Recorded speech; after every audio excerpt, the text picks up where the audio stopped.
I've got to use this. Yeah. Well, good evening, ladies and gentlemen, for those of you in the room and for those of you online. My name's David Kelly. I'm part of the race committee for the Blue Water Pointscore. I have apologies for the Commodore and Vice Commodore this evening. They're tied up elsewhere. But I'd like to thank you all for joining us and for your cooperation in preparing for this Blue Water Pointscore. We know it's an onerous task getting the boat qualified and the crew qualified, but it's been terrific, and we thank you for your cooperation. I'll now introduce Lee Goddard, who's our chairman of the race committee, and Lee's online. So good evening, Lee. Good evening, David, and good evening all who are online and in the room at the CYCA. And welcome to the Audi Centre Blue Water Pointscore for 2024, the compulsory race briefing.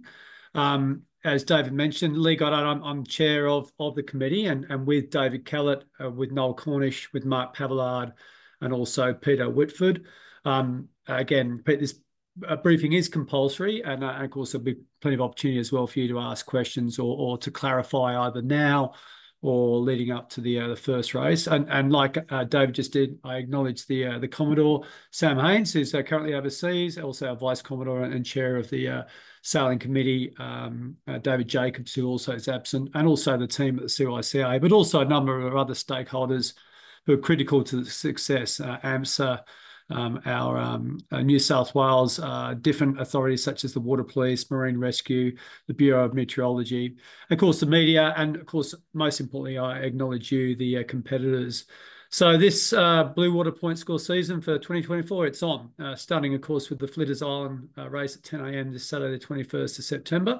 Of course, the first of the 4 Blue Water events between the Noakes Sydney to Gold Coast Yacht Race and the Rolex Sydney Hobart Yacht Race, with the Tollgate, the Bird Island, and of course the Cabbage Tree to come.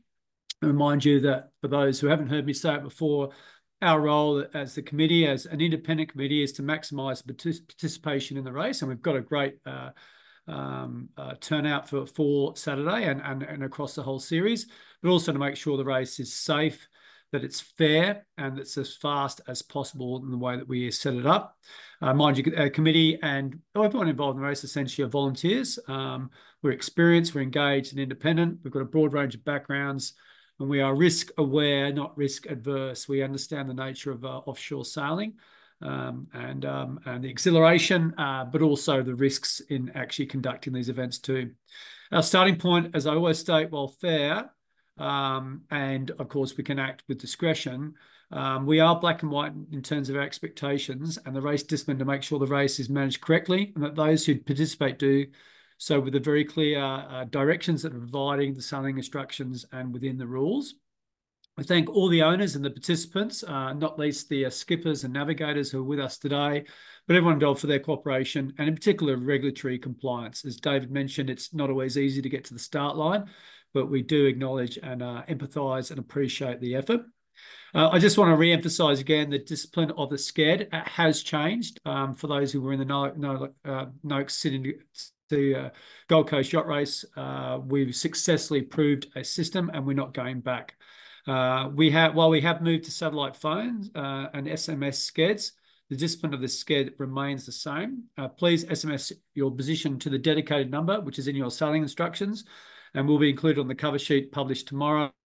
An email will be sent with the fleet-collated positions to all boats throughout the race.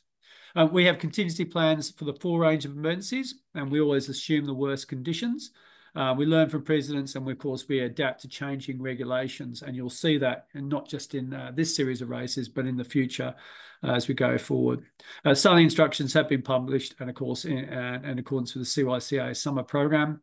I remind you of a few things that I need to emphasise. You must have the correct but minimum requirements for safety numbers at all times. Any crew change must be advised and must be acknowledged by the sailing office. Please note the advice on potential hazards navigation, noting that this race on Saturday, Flinders Island, you do go very close to Port Kembla. There's all those dangers, including a lot of very big ships and other traffic in that area. Reporting at the start, allow the fleet room as you approach the committee vessel, of course on VHF 72, and also your normal considerations while manoeuvring. The PRO, or our principal race officer, will advise for line clear or may individually recall and will always advise this by VHF. If you do decide to discontinue racing or offload crew and then restart, you must still meet the minimum crew and safety qualifications requirements, and we will be black and white in enforcing that. Declarations must be made in the cases outlined in the sailing instructions and within the time limit for lodging a protest. Please ensure that you receive a receipt when you do this. Race committee, myself and the team that I've mentioned, and including Tara and a number of other watchkeepers, will be available throughout the duration of the race on the mobile numbers provided on the cover sheet, including the mobile number for the skeds. Marine Rescue, of course, will continue to monitor VHF 16 throughout in case of an incident, and are aware of the race. And as you proceed down south, they will be monitoring. Please ensure you maintain a continuous listening watch on VHF channel 16. That has not changed and will never change. Position reports will be conducted twice daily, of course, the 6:35 hours and the 18:35 hours via satellite phone. Please SMS your position to the provided number within 1 hour of the position report time. You will receive an email with the CSV of the fleet positions to the email on your entry form approximately 1 hour following the position scheduled. And please, your position must be accurately charted at those specific times of 0630 and 1830 before you report those positions. If you have a problem reporting in at SCED, make every effort by VHF or satellite phone or through another vessel, or call race control or myself on my mobile. You must at all times keep a proper listening watch on VHF channel 16, as I mentioned, and including reporting wind strengths and wave heights when those wind strengths exceed 40 knots. If you do retire, please continue to participate in the SCEDs and advise when you are in port.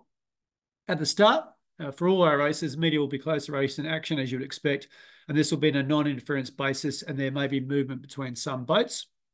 A reminder to all crew, particularly our double-handed crews, regarding personal safety equipment. With less people on board, there is less redundancy for that equipment, so please ensure you have considered this. Please ensure you're knowledgeable on all functionality of all your personal equipment, as well as test servicing equipment regularly. Different PLBs may communicate and activate at different times, successful or not.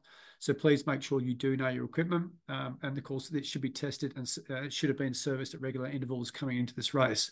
And of course, please check your PFD, your personal flotation devices. Inadvertent triggering of VPOs and PLBs, it's an ongoing problem. We're getting much better at it. All the systems are getting much better, including reporting.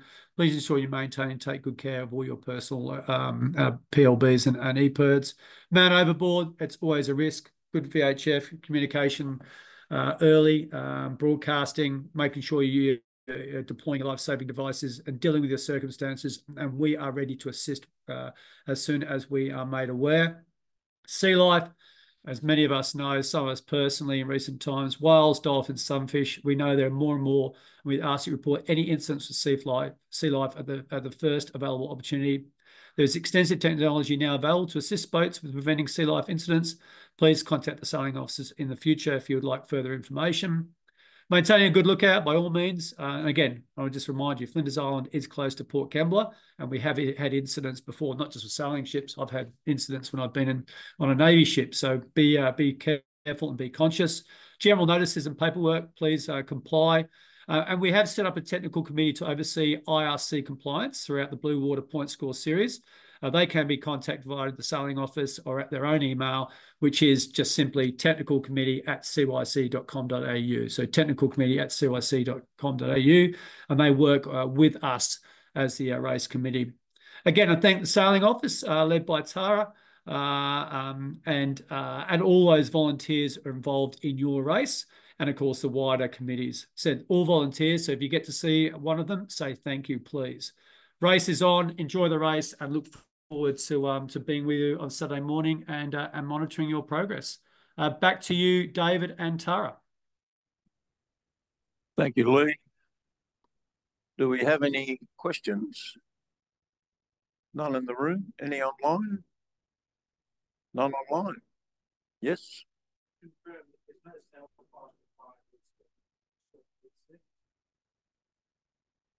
No.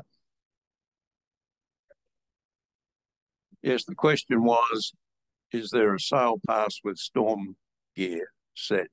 The answer is no. not in the Blue Water Pointscore, but will be in the Rolex Sydney Hobart yacht race.